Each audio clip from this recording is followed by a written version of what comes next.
Pakistan's first smart wearables and tech accessories manufacturing industry launched by Ronin. Pakistan has taken a groundbreaking step in the tech industry by launching its first ever manufacturing and assembling facility for smart wearables and tech accessories. This milestone, achieved by Ronin, a homegrown, bootstrapped brand, marks a shift toward self-sufficiency and innovation in the country's consumer electronics sector. Previously, Pakistan relied entirely on imports for products like earbuds, smartwatches, and headphones, leading to a trade deficit and a market flooded with low-quality alternatives. Ronin's initiative changes this landscape by offering high-quality, locally manufactured products that meet international standards. The company has implemented a rigorous multi-stage testing process, including raw material inspection, laboratory testing, and final product assurance, ensuring durability and reliability.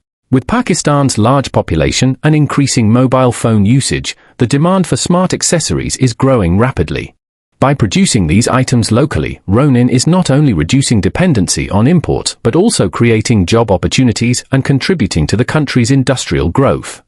This move positions Pakistan as an emerging player in the global tech market, following in the footsteps of nations like Japan and South Korea, whose homegrown brands have driven economic progress. This milestone is a source of national pride, demonstrating Pakistan's resilience, innovation, and potential in the technology sector. Ronin's achievement paves the way for future advancements, strengthening the country's economy and fostering a new era of self-reliance in tech manufacturing.